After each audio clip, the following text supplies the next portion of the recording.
సత్యధర్మ దర్శనం ప్రేక్షకులకి శుభస్వాగతం. మాఘమాసం, మాఘపురాణం.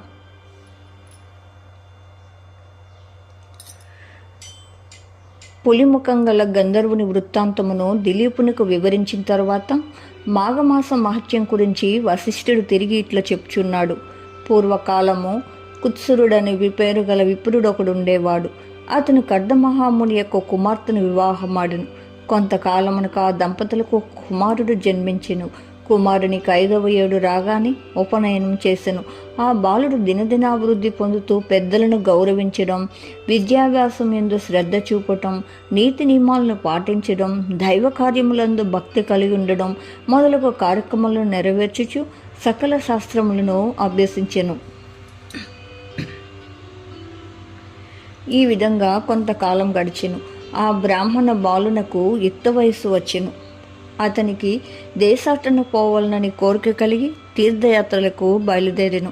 అనేక పుణ్యక్షేత్రములను దర్శించుచు సిద్ధులను సేవించుచు మాఘమాసం వచ్చినప్పటి కావేరీ నది తీరం నందు చేరుకున్నాడు. నా పుణ్యం కొలది ఈ మాఘమాసంలో నాకు కావేరీ స్నానయోగం లభించింది.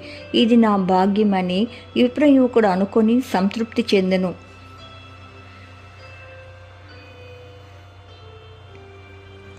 మాఘమాసం మంచి ఈచటనే ఉండి అధిక ఫలమును సంపాదించెను అని మనమును నిశ్చయించుకొని ఒక ఆశ్రమాన్ని నిర్మించుకొని నిత్యం ఆ నదిలో స్నానం చేయుచు భక్తితో భగవంతుణ్ణి సేవిస్తూనే అచటన కాలం గడుపుచుండెను.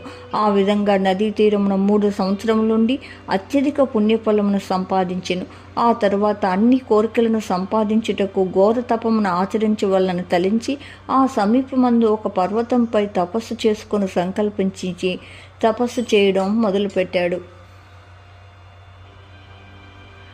అట్లు కొంతకాలం నిష్ఠతో నిశ్చల మనస్సుతోనూ తపస్సు చేయుచుండెను. అతని దీక్షకు శ్రీమన్నారాయణుడు సంతోషించి ప్రత్యక్షమయ్యాడు.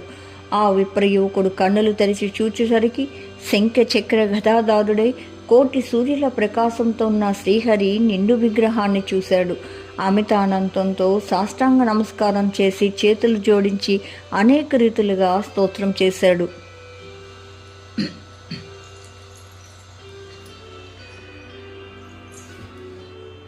ఈ విధంగా స్తుతించిన ఆ బ్రాహ్మణ యువకుని భక్తి భావమునకు శ్రీహరి సంతసించి అతన్ని ఆశీర్వదించి ఇట్లు పలికెను. ఓ విప్రకుమారా, నీవు భక్తి ప్రభావము చే నన్ను ప్రసన్నం చేసుకుంటివి.